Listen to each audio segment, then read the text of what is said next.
ang dengue nga victim is really hopeless. Why cure? Nagbuhat lang ka, hindi mamatay ka o maayo. Kuyawan ko ito, nakahilak din ko mamba. Pati na kong hilak ato niya. I-admit niya, kuhaan lagi ka nang wakay ito.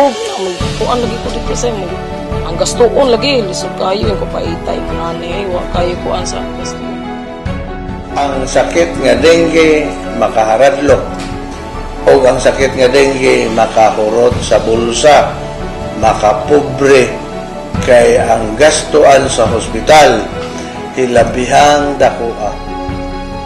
The dengue movement started back in the year 2010 when Cebu at that time had a very big problem regarding the number of dengue patients we had. The plan was to apply the larvicide in population centers in all of the towns, cities, and barangays of the whole Region 7. Larvicide technique was widely used in other countries. In fact, this is approved by the World Health Organization. What we are proposing is proactive control before an epidemic. You kill the mosquitoes, which is the carrier of dengue virus, before they even are transferred to another patient. That's the principle. This should be continued. Our educational drive should be continued. Our procurement of larvicide funding should be continued. Because nobody else is doing this. Nobody else is doing this. So it should be us. It should be the community who should do this.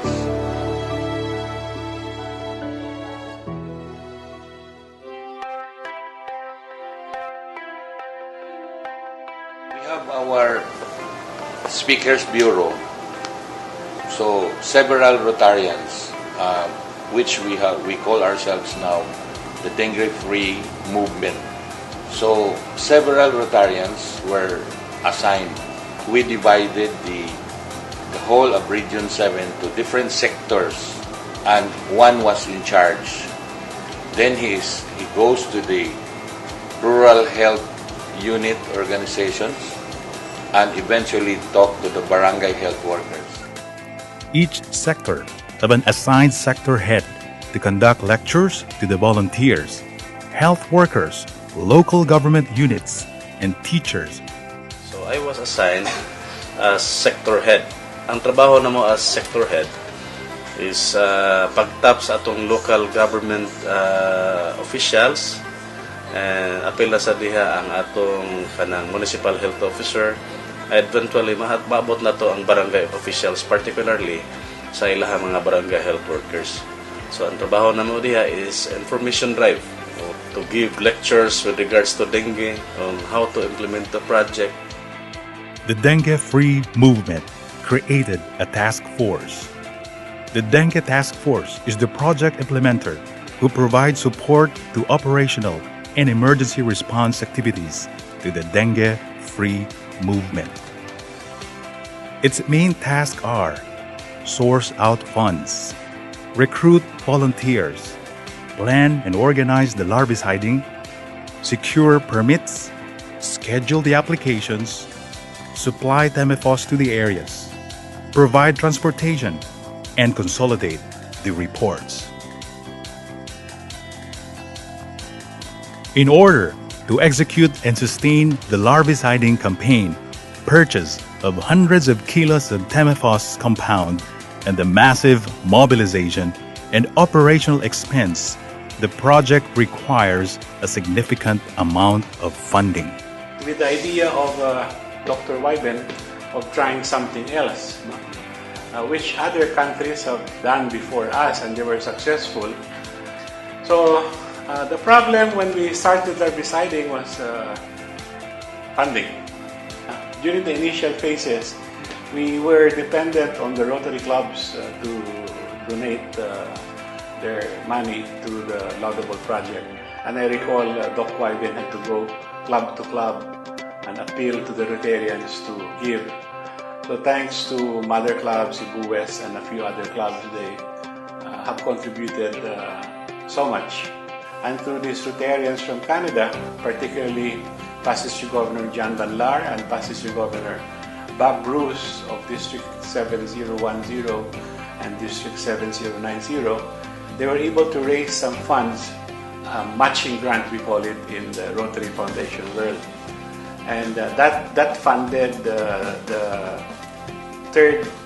fourth phase of the dengue eradication project in Region 7.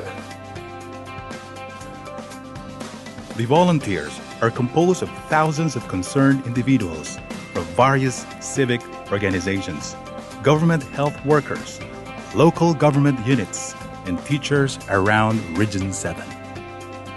We recruited several organizations in Cebu, not only limited to the Rotary organizations, but also other organizations. Then we went to the local government units of the different cities and all other neighboring local government units and recruited all their health workers to the movement. With the help of former director Carmelita Dulangon, so ato na connect na siya ang kana nga advokasya. There are 45,000 at that time nga mga teachers in the entire Central Visayas or Region 7. Diin ang mga maestra, gitagaan og gitagaan og importansya, gitagaan og dako nga rule diin mapaabot sa mga schools kining pag-apply o pag-larvicide pagwala sa pagsumpo sa dengue. The roles of the health workers, LGUs, and teachers are: locate the mosquitoes' breeding sites, provide a map of breeding sites, measure the surface area of water, secure TEMEFOS and execute larviciding, submit accomplishment report to the sector head. The roles of the medical society and medical group are: serve as trainers and resource persons, allocate larvicide for each area, help provide transportation. The role of the barangay tanods are: serve as guides and provides security. The backbone of the activity really was the barangay health workers. They are the ones who will go house to house when applying the larvicide. But before that will happen, there is usually an educational drive to the barangay health workers and the health workers of the town.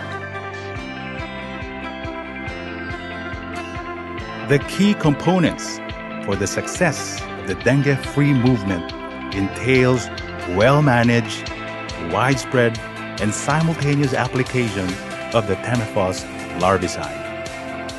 It's not very complicated. In fact, it's very simple. It has this formula of 1 gram applied to 1 square meter of surface area of mosquito breeding sites. So very simple.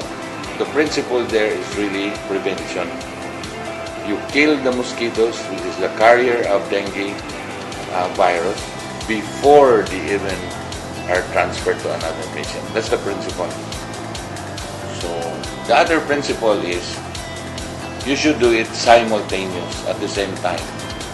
So right now when we say simultaneous, it is in the same week. It's too difficult to really say simultaneous in the same day. Then this is done ideally every 3 to 4 months, and do it during the time when they are breeding. So when is that? It is start on the rainy season and all throughout the rainy season. So the month of June, July, August, these are really the months that mosquitoes multiply. So that is also the time that larviciding should be done extensively.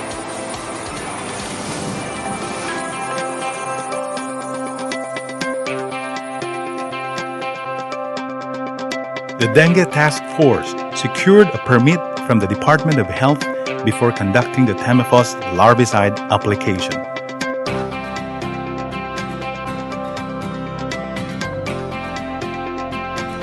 The allocations, we come up with it through the different populations in each city or municipality. Yeah. We just go through the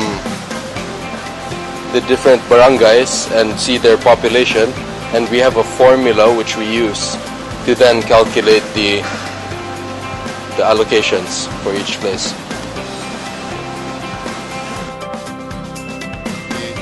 Went to the grassroots level, to the barangay health worker to distribute the dengue larvicide, and we see to it that they are distributed for every barangay that's involved in every town.